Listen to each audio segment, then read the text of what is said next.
우리가 세상에서 살아갈 때 사람들은 일반적으로 힘이 있어야 된다고 말을 합니다. 힘은 돈이 될 수가 있습니다. 힘은 때로는 건강이 힘일 수 있고요. 좋은 인맥이 혹은 자기가 지금까지 쌓아왔던 경험들, 스펙, 그것들이 힘이 될 수 있습니다.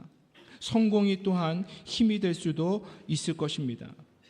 그리스도인들 역시도 하나님으로부터 힘을 달라고 기도합니다. 여러분, 물론 힘이 있어야 합니다. 그러나 힘만 있어서는 안 됩니다. 그 힘을 절제하고 다스릴 줄 아는 부드러움이 있어야 합니다. 그 부드러운 힘, 이것이 바로 온유함입니다. 질문 하나 드려보겠습니다. 거북이의 목을 어떻게 뺄 수 있을까요? 거북이의 목을 강제로 뺄 수 있는 힘을 가진 사람은 거의 없다고 합니다. 일반적으로 거북이가 물론 수백 킬로가 나가는 거북이도 있지만 일반적으로 거북이의 무게가 12kg에서 보통 한 20kg 내외 된다고 합니다. 그런데도 성인 남성이 거북이 등껍질에 들어가 있는 거북이의 목을 빼는 것이 그렇게 쉽지 않다는 것입니다. 여러분, 한번 이런 이야기 들어본 적 있을 것입니다. 바람과 태양이 지나가는 사나이에 겉옷을 벗기는 내기를 합니다. 바람이 큰 소리로 말합니다. 내 입김 한 번이면, 큰 바람 한 번만 불면 저 사나이의 겉옷 쉽게 벗길 수 있다. 그래서 큰 바람, 센 바람을 불기 시작합니다. 그 사나이가 어떻게 했을까요? 겉옷을 더 움츠립니다. 단추를 다시 한번 봅니다. 바람이 세게 불면 세게 볼수록 이 사나이는 겉옷이 벗겨질까 봐 겉옷을 붙잡고 끝까지 놓지 않습니다. 결국에는 바람이 이 사나이의 겉옷을 벗기지 못했습니다. 그러자 태양이 이제 자기 차례가 된 듯 슬슬 웃으면서 열을 비추기 시작을 합니다. 점점점 열을 세게 합니다. 그러자 이 사나이가 어이쿠 이게 웬일이야 하면서 겉옷을 벗습니다. 여러분, 제가 처음에 질문 드렸죠. 거북이의 목을 어떻게 뺄 수가 있을까요? 우리가 힘으로 빼려고 하면 거북이는 목을 빼지 않습니다.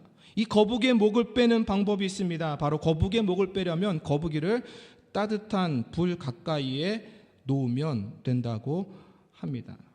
그러면 거북이가 당장에 목을 뺀다고 합니다. 여러분, 온유함은 사람의 표정이나 성질이 온화하고 부드러운 것을 말합니다. 여러분, 그런데 오늘날 이 성품은 높은 가치의 평가를 받지 못합니다. 오늘날과 같이 빠른 정보화 시대에 그 정보를 가지고 치열하게 경쟁하며 살아가는 이 사회에서 이러한 온유함, 이러한 온순하고 부드러운 것 가지고 정말 잘 살아갈 수 있겠습니까? 낙오하지 않고 패배하지 않고 살아갈 수 있겠습니까? 사람들은요, 이러한 부드러움과 이러한 온순함을 가지고 살아가면 패배할 것처럼, 낙심할 것처럼 이야기합니다. 연약하다고 바라봅니다. 줏대가 없는 사람처럼 바라봅니다. 용기가 없는 사람이라고 이야기합니다. 여러분, 그런데 이 온유함은 세상이 말하는 것처럼 소극적이거나 비굴하거나 힘이 없거나 용기가 없는 것이 아닙니다. 여러분, 오히려 이 온유함은 힘이 있으나 그 힘을 절제하며 조절할 줄 아는, 힘이 아닌 부드러움으로 사람과 상황을 대하는 것이 온유함입니다. 본성적으로 온유한 사람이 있습니다. 우리가 유순하다고 표현을 합니다. 그런데 예수님께서 말씀하신 이 팔복의 온유함은 그런 온유함이 아닙니다. 계속 팔복의 말씀을 보고 있지만 이 팔복의 성품, 이 인격은요, 사람이 타고난 성품, 인격이 아닙니다. 하나님께서 주시는 그 신령한 은혜로, 그리고 예수 그리스도 안에서 새로운 사람으로 변화되었을 때에 우리 안에 나타나게 되는 성품, 그 인격이 예수님께서 말씀하시고 있는 이 팔복의 성품입니다. 그렇다면 온유함도 마찬가지라는 것이죠. 본래 태생적으로, 선천적으로 우리에게 온유함이 주어지지 않는다는 것입니다. 성경에 보면 온유한 자라고 일컬어지는 사람 두 사람이 등장을 합니다. 구약의 한 사람, 신약의 한 사람입니다. 구약에서는 모세요, 신약에서는 예수님입니다. 여러분, 모세를 한번 생각해 볼까요? 모세를 성경에서는 온유하다고 이야기하는데 모세가 처음부터 온유했을까요? 아닙니다. 모세는 처음부터 온유하지 않습니다. 원래 본성적으로 모세는 온유함과 거리가 먼 사람이었습니다. 모세가 자기의 동족이 이스라엘 백성인 걸 깨우치게 됩니다. 그러자 이스라엘 백성을 자기가 가진 힘을 가지고 구원해내려고 애를 씁니다. 그러다가 모세가 어떻게 합니까? 애굽 사람 한 사람을 죽입니다. 살인했다는 것입니다.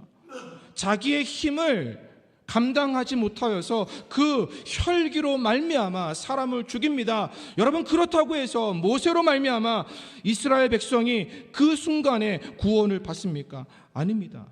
모세는 그냥 사람을 죽인 것이고 살인자가 되었을 뿐입니다. 그래서 하나님께서 모세를 어떻게 합니까? 미디안으로 보내십니다. 미디안에서 40년 동안 장인의 양을 치게 합니다. 바로의 궁전에서 살았던 모든 것을 깨닫고 모든 권력과 힘을 가지고 살았던 그 모세가 40년 동안 양을 치는 목동이 되었다는 것입니다. 양을 치면서 40년을 살아갑니다. 여러분, 그러다가 하나님께서 모세를 이스라엘 백성의 지도자로 부르십니다. 지도자로 부르셔서 하나님께서 모세를 이스라엘 백성의 지도자로 어떤 나라를 세우셔서 그 나라에 두신 것입니까? 아닙니다. 하나님께서는 모세를 40년 광야로 흘러 보내십니다. 여러분, 이런 과정이 무엇을 의미하겠습니까? 성경에서 말씀하고 있는 온유함은 우리가 본성적으로, 태생적으로, 선천적으로 가지고 태어나는 것이 아니라 하나님 앞에서 하나님으로부터 훈련되어져 우리에게 새겨지는 성품이 바로 온유함이라는 말씀입니다. 여러분, 그러니 모세가 하나님으로부터 미디안에 40년 그 목동의 생활을 지내고 또한 광야에서 40년 이스라엘 백성이 지도자의 삶을 살아낼 때에 하나님 앞에 철저히 훈련된 모세를 향하여 하나님께서 뭐라고 말씀하십니까? 이 사람 모세는 온유함이 지면의 모든 사람보다 더하더라. 이 땅에 살아가는 그 어떤 사람보다 하나님 보시기에 모세보다 온유한 사람이 없었다는 말씀입니다.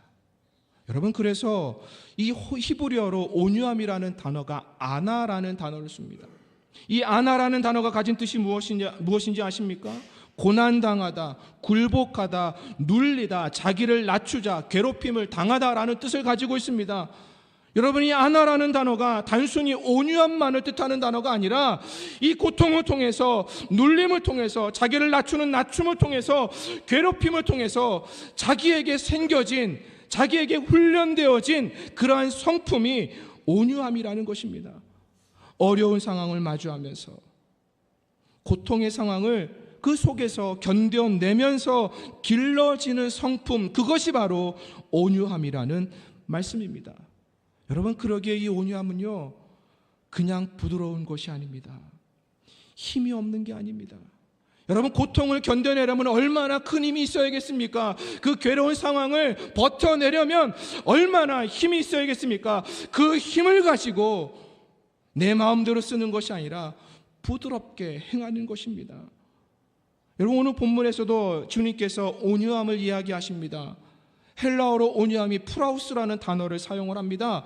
여러분, 이 뜻이 가지고 있는 원래의 뜻은 이렇습니다. 자기를 지나치게 중요하게 여기는 감정에 사로잡히지 않는 마음. 자기를 지나치게 중요하게 여기는 감정에 사로잡히지 않는 것, 이것이 바로 주님이 말씀하시는 온유함이라는 것이죠. 그러면서 이 온유함을 적용할 때 어떻게 적용할 수 있느냐? 특히 야생동물을 길들일 때에 이 단어를 사용을 합니다. 야생동물을 길들여서 온순해지게 묘사할 때에 이 프라우스라는 단어를 사용한다는 것입니다.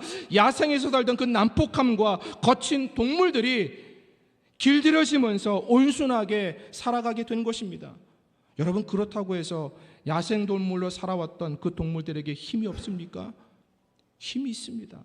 그대로 힘을 가지고 있다는 것입니다. 그대로 그 야생성이 남아있다는 것입니다. 그런데 길들여져서 온순해진 상태, 그것이 바로 온유함이라는 말씀입니다. 우리에게 이 온유함이 있기를 주님의 이름으로 축복합니다. 이 온유함을 통해서 주님을 닮아가는 것입니다. 예수님이 온유함으로 이 땅에 오지 않으셨습니까? 그 주님을, 우리의 온유함을 훈련함으로 말미암아 그 주님을 닮아갈 수 있는 저와 여러분이 되기를 주님의 이름으로 축복합니다. 여러분, 그렇다면 주님께서 말씀하고 있는 이 온유한 사람은 어떤 사람이겠습니까? 먼저 첫 번째로 말씀합니다. 온유한 사람은 자신의 권리를 주장하지 않는 사람입니다. 말씀드렸지만 이 온유함은 헬라어 프라우스라는 단어에서 파생됐다고 이야기했습니다. 부드럽고 친절함만을 의미하는 것이 아니라 자기 자신의 감정, 자기 자신을 지나치게 중요하게 여기는 감정에서 벗어나는 것, 사로잡히지 않는 것이 온유함이라고 말씀을 드렸습니다. 여러분, 우리가 이 땅을 살아가면서 모든 사람들은요, 자기를 중심으로 생각을 합니다.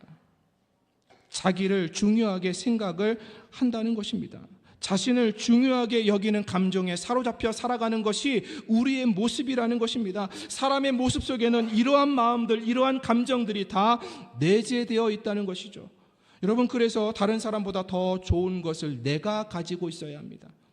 혹 내가 가지고 있는 가방, 비록 명품은 아니더라도 그 가방을 다른 누군가가 들고 다니면 여러분들 들고 다니십니까? 들고 다니지 않습니다. 나만 가지고 다녀야 되는데 왜 다른 사람이 들고 다니냐는 것이죠. 입는 옷도 마찬가지입니다. 내가 입는 옷, 비록 좋은 옷은 아닐지라도 내가 입는 옷 다른 사람이 똑같이 입고 다니면 그것에서 기분이 상한다는 것입니다. 여러분, 어느 누구나 사람들 마음 가운데서는 자기를 향한 특별한 감정, 다른 사람과는 다르다는 그 의식을 가지고 그 잠재된 내용을 가지고 이 땅을 살아간다는 것입니다. 그런데 그것에서 누군가가 침해를 한다, 감정을 주체하지 못한다는 것이죠. 여러분, 지난달 7월 10일에 너무나도 비참한 사건이 일어났습니다. 김포에서 함께 살던 그 동생이 부모와 형을 죽인 사건입니다. 부모는 60에서 70대 정도가 되었고 형도 30대, 이 동생도 30대였습니다. 근데 이 동생이 무참하게 흉기를 가지고 부모와 형을 죽였습니다. 왜 죽인지 아십니까? 아버지가 자신을 걱정하여 잔소리하던, 동생이 자신을 걱정하던 아버지의 그 잔소리가 싫어서 아버지를 폭행을 합니다. 그 모습을 형이 보았어요. 형이 보고 이 동생의 머리를 한 대 툭 치면서 다시는 그러지 말라고 이야기를 합니다. 그러자 이 동생이 흉기를 들어서 부모와 형을 살해한 사건입니다. 여러분, 왜 이런 사건이 일어났을까요? 자신의 권리, 자신이 특별하다고 자신을 지나치게 생각하는 그 감정에서 벗어나지 못했기 때문입니다. 다른 사람의 간섭을 받고 제재를 당한다고 생각하니 순간 화를 참지 못합니다. 감정을 억누르지 못합니다. 그러니 이러한 사건이 나타나고 있다는 것입니다. 자신이 누려야 될 권리, 당연한 것처럼 누려야 된다고 생각하니 자신이 누려야 될 권리 가운데 누군가가 제지하고 누군가가 간섭을 하니 그것을 이기지 못한 채 이러한 사건들이 일어나게 된다는 것입니다. 창세기 13장에 보면 아브라함과 조카 롯의 재산이 점점점 많아지자 아브라함의 조카, 아브라함의 종들과 롯의 종들이 서로 싸우게 됩니다. 목초지는 한정이 있는데 재산들이 치는 육축들이 늘어나니까 당연히 그것을 놓고 싸울 수밖에 없다는 것이죠. 그래서 아브라함이 먼저 롯에게 가서 네가 먼저 좋은 땅을 택해라, 그러면 내가 나머지 땅을 택할게 하면서 화해를 요청을 합니다. 여러분, 그런데 한번 기억해 보십시오. 아브라함이 롯에게 있어 어떤 존재입니까? 아버지와 같은 존재입니다. 하란에서 롯의 아버지 하란이 먼저 죽습니다. 그래서 롯은 아브라함 삼촌인 이 아브라함을 따라서 같이 동행했던 사람이 롯이라는 것입니다. 롯에게 아브라함은 아버지와 같은 존재, 어쩌면 아버지보다 더 귀한 존재가 아브라함이라는 것이죠. 그렇다면 누가 먼저 와서 화해를 청해야 합니까? 당연히 롯입니다. 그런데 아브라함이 먼저 갔습니다.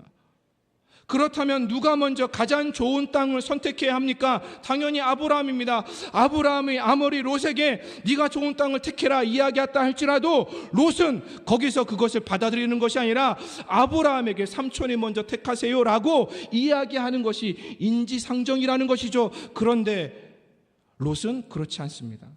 자신이 보았던 가장 좋은 땅, 애굽 땅과 같았고 여호와의 동산과 같았던 소돔과 고모라 땅을 선택을 합니다. 여러분, 그렇다면 우리 다시 한번 생각해 보시기 바랍니다. 아브라함에게는 그 땅이 좋지 않았을까요? 아브라함에게도 그 땅은 좋게 보였을 것입니다. 애굽 땅 같았고 여호와의 동산 같았는데 그 땅이 좋았다는 것 다 볼 수 있지 않겠습니까? 그렇다면 아무리 롯이 선택을 했다 할지라도 아브라함이 어른이고 아브라함이 힘이 있으니, 권리가 있으니, 특권이 있으니 그 땅 내게 주라라고 이야기할 수 있지 않았을까요? 여러분, 그렇다면 아브라함과 롯 사이의 관계는 깨어집니다. 싸움은 끊임없이 일어나게 된다는 것입니다. 그런데 아브라함은 거기서 자기의 권리를 내려놓습니다. 삼촌이라는 권리, 어른이라는 그 특권, 자기가 먼저 가져야 될 그 선택권을 아브라함은 내려놓는다는 것입니다. 여러분, 이것이 바로 온유함이라는 것입니다. 내게도 중요하지만 상대방을 먼저 생각하는, 그래서 자신의 권리를 주장하지 않는 것입니다. 상대방과의 관계를 생각하며 내 권리를 먼저 내려놓는 것입니다. 서로의 권리를 주장하다가 얼마나 많은 다툼이 일어납니까? 그 다툼으로 인해서 혹은 자신의 권리만 생각하다가 관계가 깨어지는 경우가 얼마나 많습니까? 여러분, 온유함은 자신이 누려야 될 당연한 권리가 있고 자신의 감정 역시 중요하지만 상대방을 위해서 포기할 줄 아는 힘이 바로 온유함입니다. 여러분, 힘이 없어서 권리를 포기하는 것이 아닙니다. 힘이 있지만 상대방을 생각하기에 포기하는 것입니다. 상대방을 덮을 줄 아는 더 큰 힘이 바로 온유함이라는 말씀입니다. 여러분, 아브라함이 그 좋은 땅 롯에게 주고 나니 아브라함은 갈 곳이 없어졌습니다. 그런데 그런 아브라함에게 하나님께서 찾아오십니다. 하나님께서 찾아오셔서 무엇이라고 말씀을 하십니까? 롯이 아브라함을 떠난 후에 여호와께서 아브라함에게 이르시되 너는 너의 눈을 들어 너 있는 곳에서 북쪽과 남쪽 그리고 동쪽과 서쪽을 바라보라.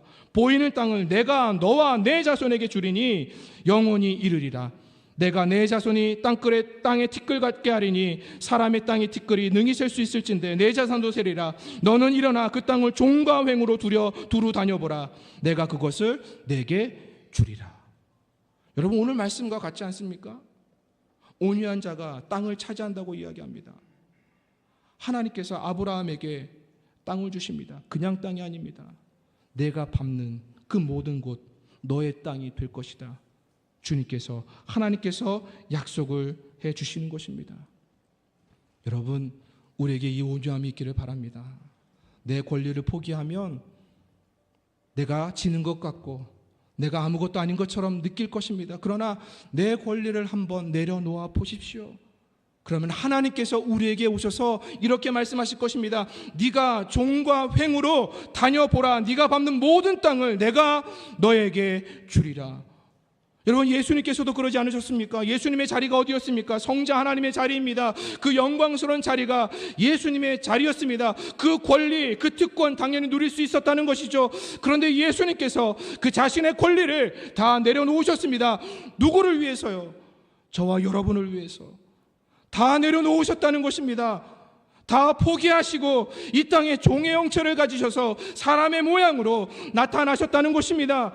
여러분, 그런데 예수님의 모습이 그것으로 끝나셨습니까? 아닙니다.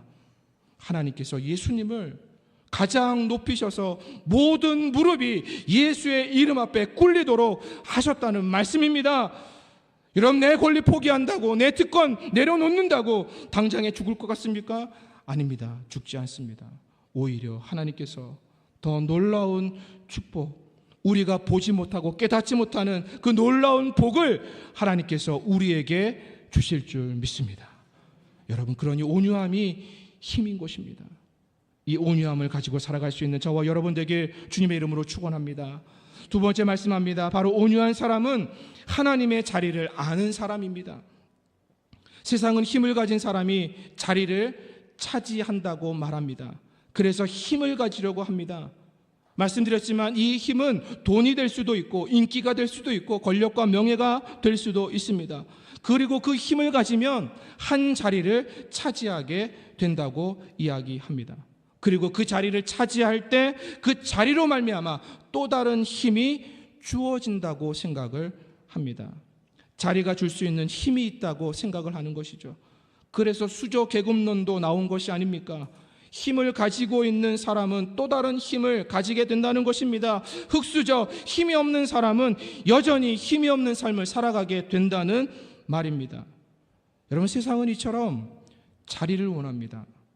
자기가 차지할 수 없는 자리임에도 불구하고 그 자리에 오르고 싶어 하는 것이 세상 사람들의 마음입니다. 여러분, 그런데 예수님께서 마가복음 12장에 이런 비유를 하십니다. 한 사람이 땅을 사서 포도원을 만들어 놓았습니다. 포도원을 잘 만들어 놓고 이제 그 포도원을 농부들에게 세를 주어 맡깁니다. 세를 주어서 맡겨 놓았습니다. 그리고 주인은 타국으로 떠납니다.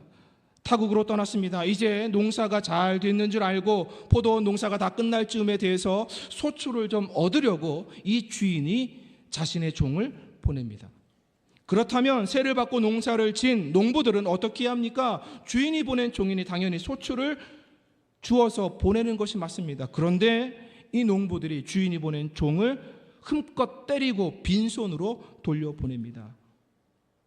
이번엔 그냥 그랬겠지 생각하고 주인이 다시 한 번 더 종을 보냅니다. 다른 종을 보냈더니 이번에는 그 종의 머리에 상처를 내고 능력을 보이고 빈손으로 다시 주인에게 돌려보냅니다.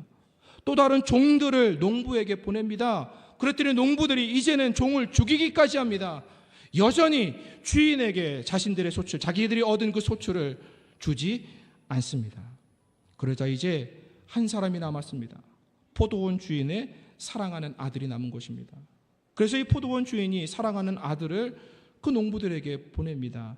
그러자 농부들이 아들이 오는 것을 보고 어떻게 이야기했는지 아십니까? 이렇게 이야기합니다. 그 농부들이 서로 말하되 이는 상속자니 자 죽이자. 그러면 그 유산이 우리의 것이 되리라 하고 이에 잡아 죽여 포도원 밖에 내 던졌느니라.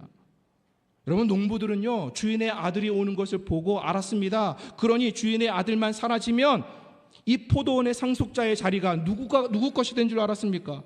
자신들의 것이요. 자신들이 그 포도원을 차지할 줄 알았습니다. 상속자의 자리를 갖게 될 줄 알았다는 것입니다. 여러분, 그런데 주님께서 말씀하신 결말이 무엇인지 아십니까? 이렇게 말씀합니다.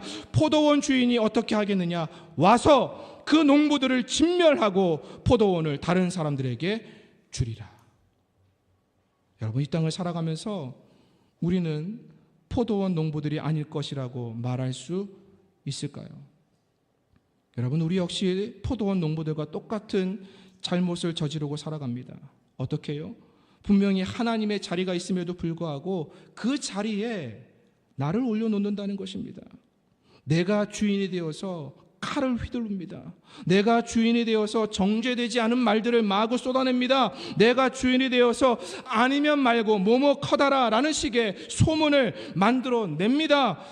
하나님의 자리가 있음에도 불구하고 주인의 자리가 있음에도 불구하고 우리는 그 자리에 나를 올려놓고 내가 주인이 되어서 내 마음대로 내 인생인 줄 알고 그렇게 살아간다는 말씀입니다. 여러분, 그런데 사랑하는 여러분, 온유함은요 이 하나님의 자리가 있음을 분명히 알기에 그 자리에 내가 올라가고 싶지만 내가 올라가는 것이 아니라 하나님께 내어드리는 것입니다. 내가 할 수 있습니다. 당연히 내가 심판할 수 있겠죠. 내가 칼을 휘두를 수 있겠죠. 내가 판단할 수 있습니다. 내 입으로 아무런 말이나 하는데 누가 무슨 상관을 할 수 있겠습니까? 그러나 정말 내 인생이겠습니까? 내 마음대로 할 수 있는 것이겠습니까? 여러분, 그렇다면 내 마음대로 내가 책임지고 내 마음대로 할 수 있는 모든 것이 돼야죠. 그런데 성경은 그렇게 말씀하고 있지 않다는 것입니다. 우리 인생이지만 반드시 우리가 하나님의 심판대 앞에 선다는 것입니다. 내 인생이라면 하나님의 심판대가 없어야죠. 그냥 죽음으로 끝을 내야죠. 그런데 모든 사람이 다 하나님의 심판대 앞에 선다는 것입니다. 이 말씀의 의미가 무엇이겠습니까? 내 인생의 주인은 내가 아니라는 것입니다. 하나님의 자리가 반드시 있다는 것입니다. 여러분이 하나님의 자리에 내가 올라서지 않기를 주님의 이름으로 축복합니다.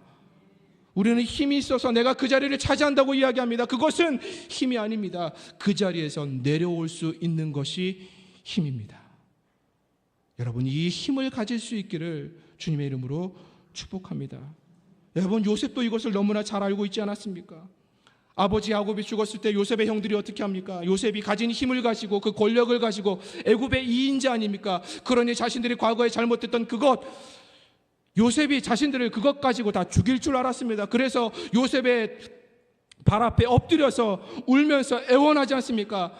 아버지가 하지도 않은 유언을 이야기하면서 그 거짓말까지 해가면서 아버지가 우리를 다 용서하라고 했으니 너 우리를 좀 용서해 주라, 그렇게 이야기하지 않습니까? 그때 요셉이 어떻게 합니까? 말씀드렸지 않습니까? 요셉은 분명히 그 형들의 죄를 심판할 힘과 권력이 있었습니다. 그 당시 애굽의 2인자였다는 것입니다. 그런데 요셉은 이렇게 이야기합니다. 요셉이 그들에게 이르되 두려워하지 마소서, 내가 하나님을 대신하리이까. 여러분, 우리는요, 내게 잘못하고 나를 상처 주고 그 사람 심판하고 판단하고 정죄하려는 것이 우리의 마음입니다. 여러분, 그런데 그것은 누가 할 일입니까? 하나님이 하실 일입니다. 하나님이 하실 일입니다.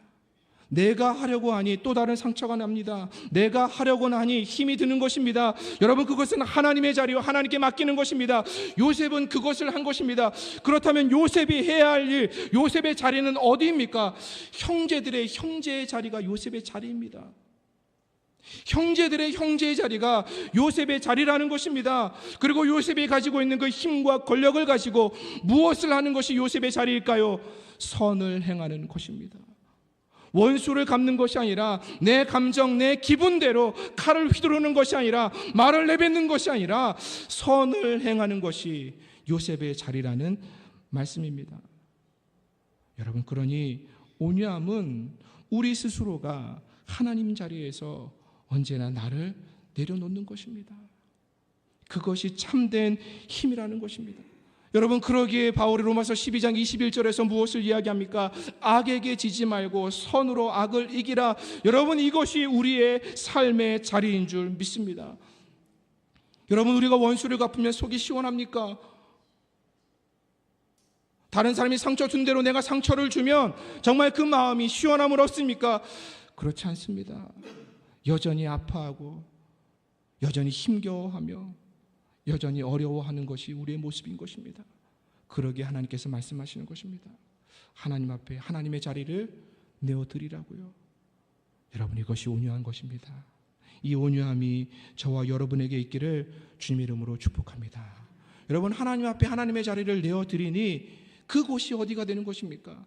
하나님의 나라가 되는 것입니다. 어떠한 어둠의 세력도, 어떠한 마귀의 세력도, 어떠한 저주의 능력도 감히 침범할 수 없는 그 하나님의 나라가 하나님께 하나님의 자리를 내어드릴 때 우리의 삶의 자리에 이루어지는 줄 믿습니다. 여러분, 이 온유함의 힘이 저와 여러분에게 있기를 주님의 이름으로 축복합니다.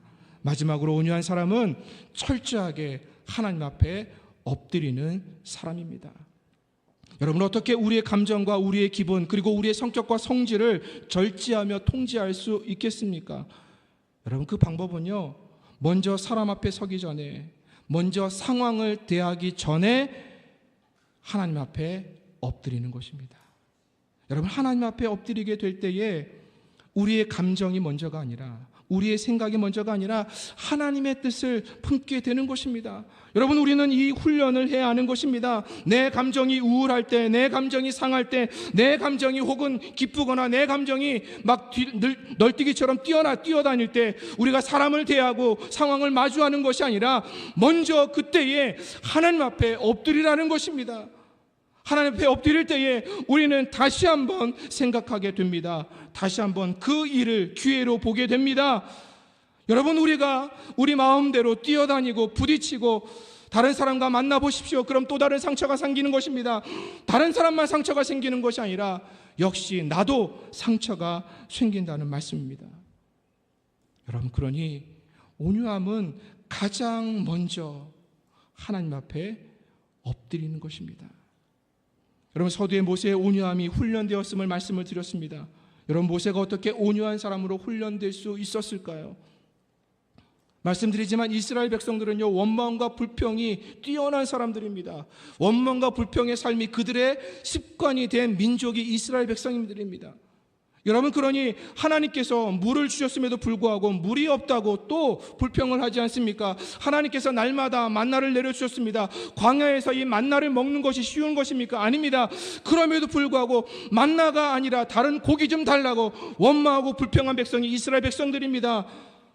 이스라엘 백성들 광야에 길이 없습니다. 그럼에도 불구하고 하나님께서 구름 기둥과 불 기둥으로 이스라엘 백성들을 광야에서 친히 이끌어 주셨습니다. 그럼에도 길이 없다고, 길이 좋지 않다고 원망하고 불평하던 백성이 이스라엘 백성입니다. 광야에서, 그 없던 곳에서 이스라엘 백성들이 이방 민족과 간음을 행합니다. 우상을 섬겨댑니다. 여러분, 이 화살이 다 누구에게 갔습니까? 모세입니다. 원망이 있을 때마다, 불평이 있을 때마다, 죄를 질 때마다 이스라엘 백성들이 모세 앞에 와서 그 원망을, 불평을, 그 죄들을 다 쏟아냈다는 것입니다. 여러분, 그렇다면 모세 어떻게 하는 게 맞겠습니까? 똑같이 부딪혀야 되지 않겠습니까?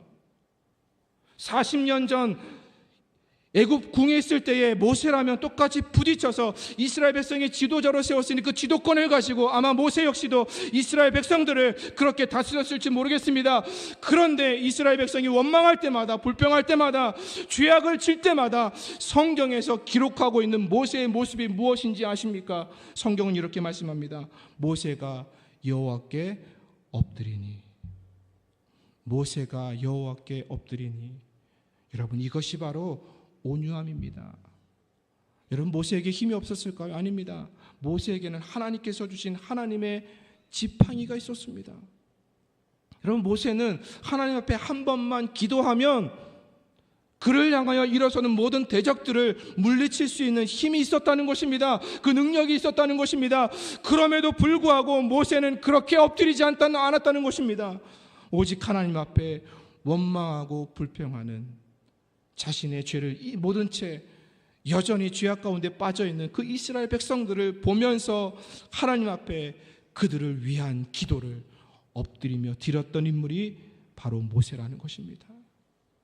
여러분, 우리에게도 이러한 엎드림이 있기를 주님의 이름으로 축원합니다. 왜 그 사람 보면 힘이 들지 않겠습니까? 그때 엎드리는 것입니다.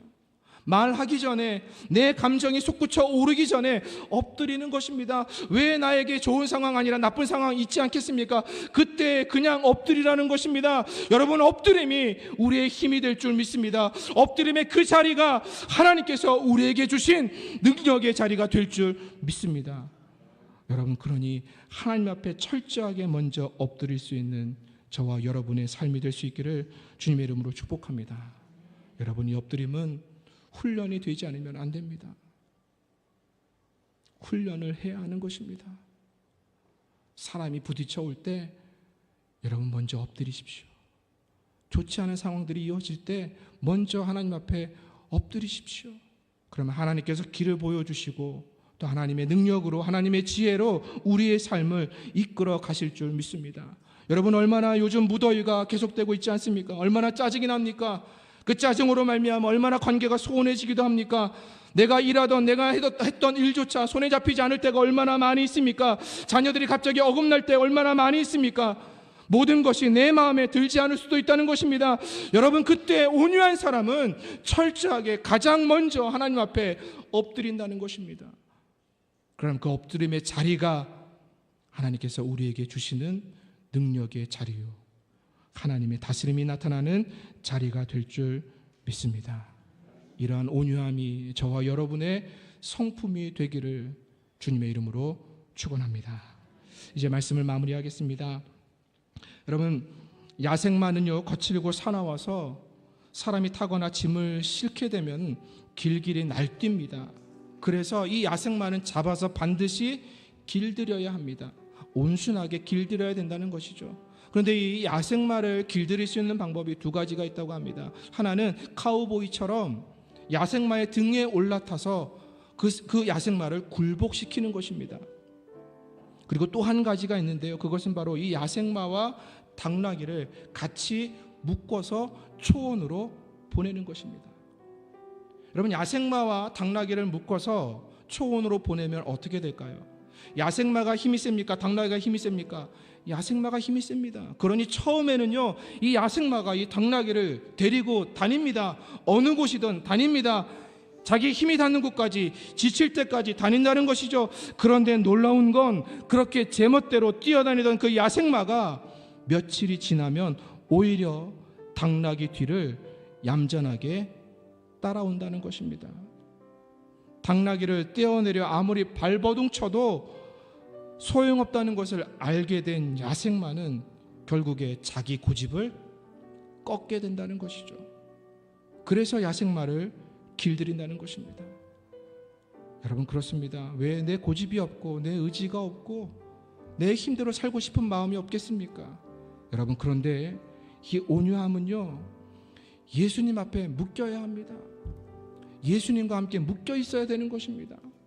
그래야 길길이 뛰던 나의 성품이, 그래야 악하던 나의 성품이, 그래야 내 마음대로 하려고 하던 그 나의 성품들이 예수님께 묶여서 절제를 당하는 것입니다. 예수님께 묶이지 않으면 우리 안에는 이러한 온유함이 일어나지 않는 것입니다. 여러분, 예수님께 묶인 삶을 살아갈 수 있기를 주님의 이름으로 축복합니다. 그래서 예수님과 함께 동행함으로 말미암아 주님을 닮아가는 그 온유함이 저와 여러분의 삶이 되기를 주님의 이름으로 축복합니다. 그래서 내 권리 있지만 여러분, 내려놓아 보십시오. 하나님께서 더 넓고 좋은 길로 우리를 인도하실 것입니다. 그리고 무엇보다도 내 기분, 내 자리 중요한 것이 아님을 깨닫고 하나님의 자리에 하나님을 두시기 바랍니다. 그리고 말씀 마지막에 나눈 것처럼 하나님 앞에 가장 먼저 엎드리십시오. 하나님께서 우리에게 주님 닮는 온유함을 허락하여 주셔서 이 땅의 기업, 그리고 하나님 나라의 기업을 우리에게 주실 줄 믿습니다.